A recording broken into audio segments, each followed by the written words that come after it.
It started on a Tuesday night, around midnight. I was home alone, scrolling through my phone in bed when I heard it. 3 slow, heavy knocks on the front door. At first, I ignored it. Maybe it was just the wind or the pipes.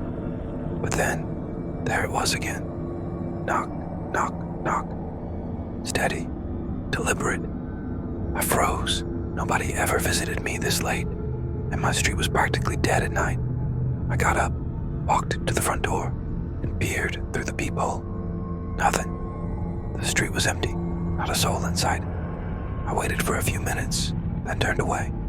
But as soon as I reached the living room, the knocks returned. This time, louder. Knock, knock, knock. Who's there? I shouted. No answer. Only silence. A chill ran down my spine. I grabbed a flashlight and shined it out the window. Still nothing. I should have called the police then, but I didn't. Instead, I locked the door tighter and tried to shake it off.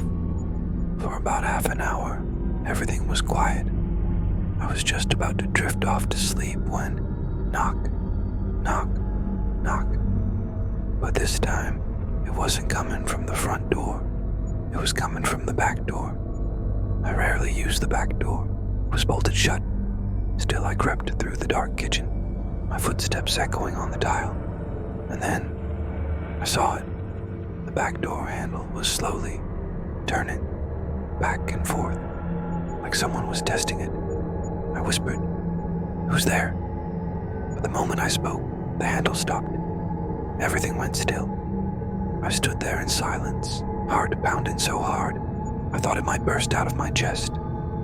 Then, I heard it. A faint scrape, like nails dragging across the glass. And then, a laugh, soft, breathless, right outside the door. I stumbled backward, reaching for something, anything to defend myself. But just as quickly as it began, the sound stopped. I didn't sleep the rest of that night. By morning, I convinced myself it was just some prank. Kids messing around, maybe. But the next night, at exactly midnight, knock, knock, knock. This time, I didn't go to the door. I sat frozen in bed, clutching my phone, listening as the knocks echoed through the house.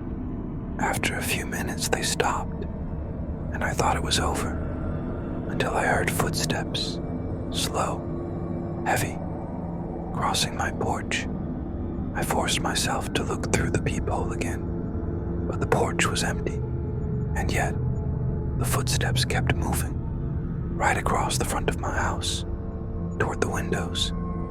I yanked the curtains shut, but I could hear it. Tap, tap, tap, like fingers drumming on the glass, moving from one window to the next, circling the house. I sat there in the dark, watching the shadow of something tall and thin move across my blinds. And then it stopped, right outside my bedroom window. I held my breath. Seconds felt like hours. Finally, the shadow moved on, and the house went silent. By the third night, I was losing my mind. I begged a friend to stay over. I didn't tell him everything, I just said I was hearing noises. He laughed it off, but agreed. That night, I felt safer. We stayed up watching TV until, like clockwork, at midnight. Knock, knock, knock. We froze. He muted the TV. We both heard it. He whispered, "That's not the wind." This time the knocking came from everywhere.